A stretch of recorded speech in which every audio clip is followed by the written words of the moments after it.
Never covered this before, and for people who value their video and audio files, it's a good idea.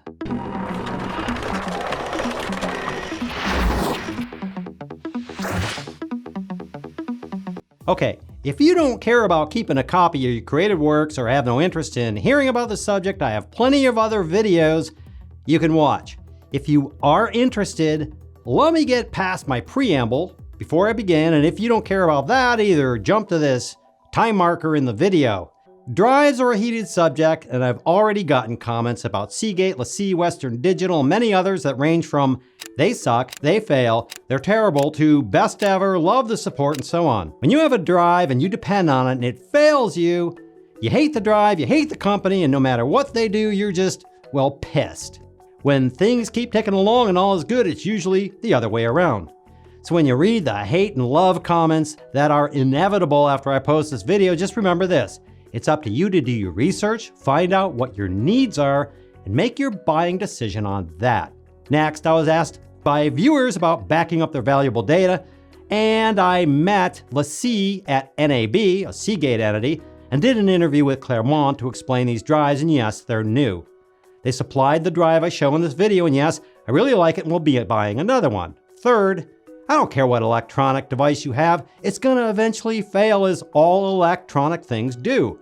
That includes computers, monitors, cameras, recording devices, and especially to this video, drives, and yes, even SSDs and M.2s will fail. I've had it happen. You just have to accept the fact that eventually your car, your camera, your computer, your phone, and so on will eventually fail. It's up to you to be responsible about these things and to protect yourself from this happening.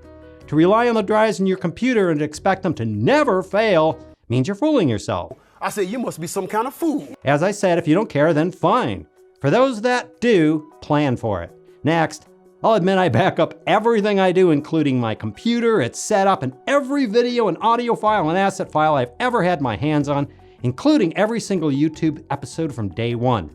More so, to not keep backups of the work you're being paid for, such as a client, is completely irresponsible when things go wrong. No matter what agreement you have, you can be the hero when they need the data, or end up with a really bad rap. You must be some kind of fool. If you don't care, that's fine, but trust me, when something fails, you will care. Lastly, I am not a hard drive IT guy and won't be going into the technical details of how this drive reads and writes its sectors using specialized through-bit technology with a 10:1 ratio of onboard core firmware modules. See, I made that up. However, I am a video and film editor, and that's how I'm looking at backup storage. So don't expect some major hardware testing tools, though I may throw in some just to appease the technical people who are watching so they can rant about what a freaking rookie I am. If you're still with me, let's quit the blah blah and take a look at this drive, and if we're lucky, this massive drive will be fast enough to edit and render with.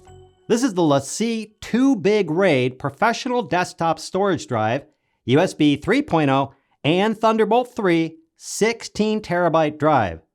It's got a nice sturdy housing and vent ports and comes complete with connectors to use it anywhere in the world, which is a nice touch. It also includes not one, but 2 cables and the power adapter.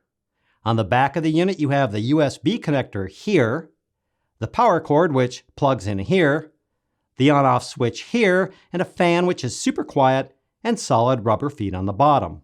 The drives are hot swappable. You just grab the side and they slide out.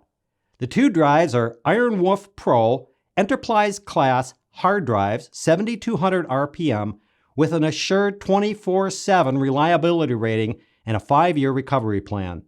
I appreciate the machined aluminum interior, not some cheesy metal plate thing.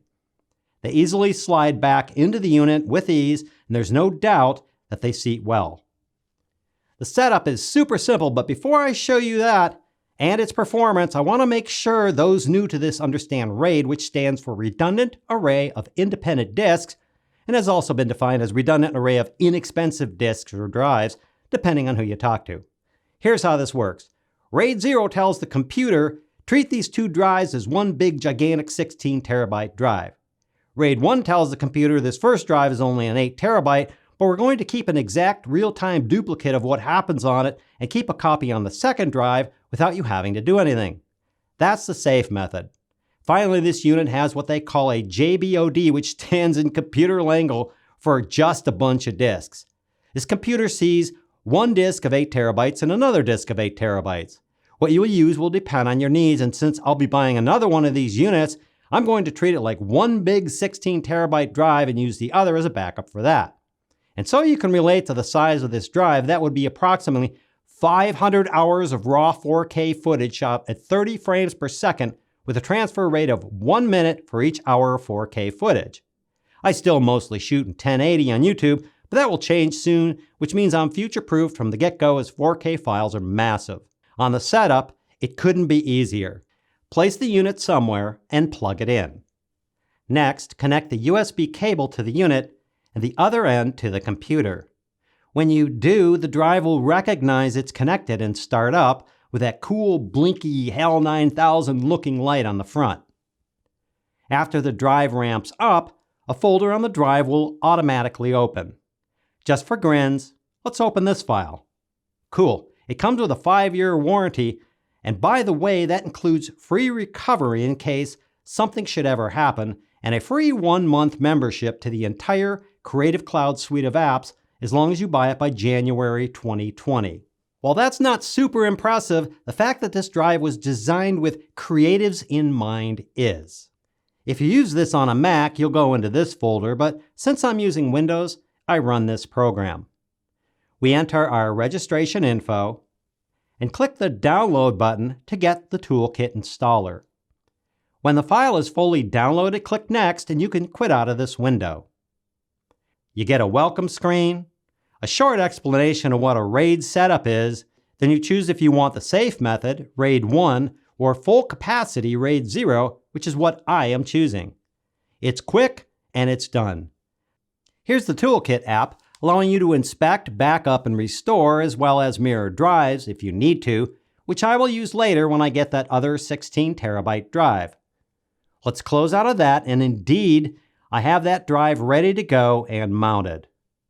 Let's do a simple test. What's important to me?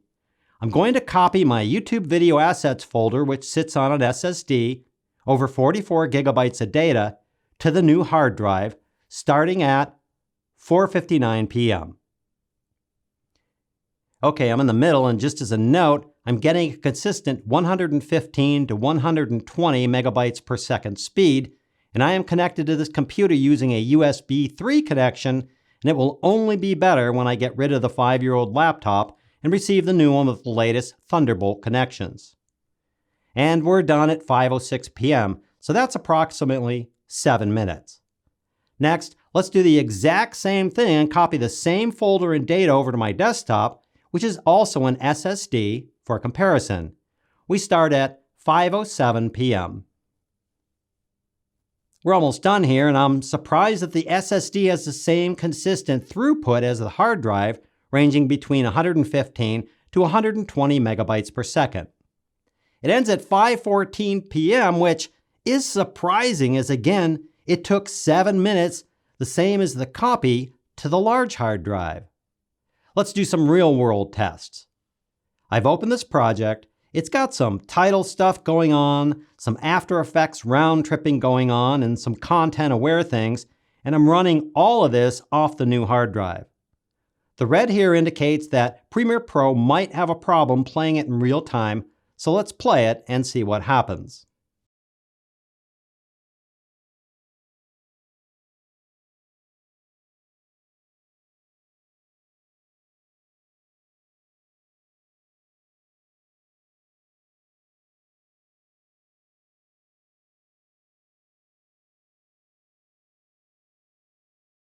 Looks like it normally does when I play, and if you see any glitches, it may be because I am also recording the screen. There weren't any. Let's also do a full export, and I'll export the file to the desktop. Everything is on the new hard drive, so I'm just exporting to the desktop, which is an SSD. We start at 5:55 p.m. The export ends at 6:03 p.m. That's 8 minutes to export this file. Now let's export the same file directly to the new hard drive, so everything resides on the hard drive and the file is rendered to the same hard drive. We start at 6:09 p.m. The render ends at 6:17 p.m., so it also took 8 minutes. That's surprising, as I expected it to take much longer. Let's open up the same file from the SSD and see how it plays like we did with the one on the hard drive. It also plays without any glitches, which I would expect.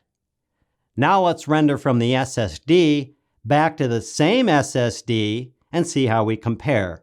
We start at 6:21 p.m. We end at 6:28 p.m., which is about 7 minutes, and frankly, just about the same, as I wasn't counting the seconds. This actually surprises the hell out of me, as I expected a huge difference. What this tells me is not only is this drive great for backing up my data, but I can also edit and render using this drive and not see any discernible difference between my computer SSDs and this hard drive, which to me is fantastic. While I was rendering these files, there was a very small amount of fan noise, which I couldn't really hear, as the fans in the computer far outweighed the drive fans by at least 10 times.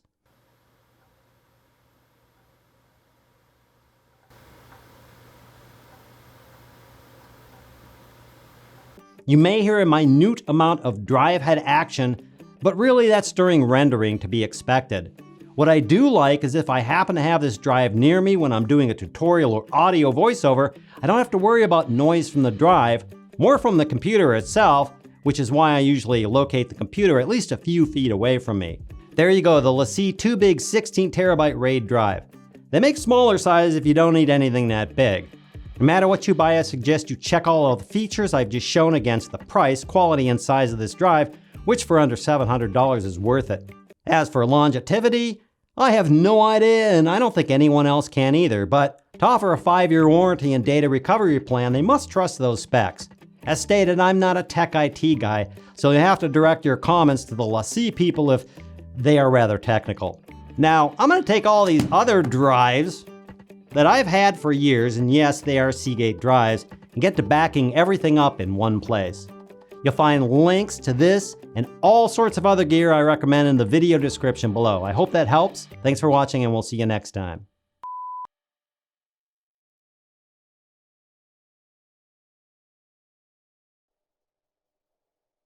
Do you read me too big?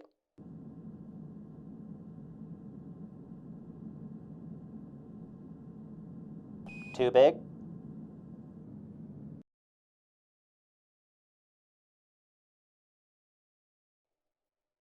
Do you read me too big?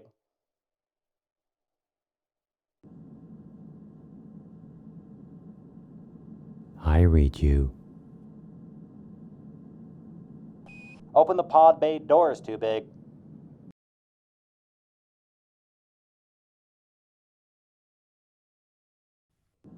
I'm sorry, Kevin.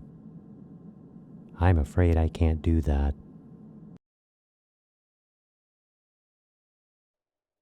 Too big. Open the pod bay doors. This conversation can serve no purpose anymore. Goodbye.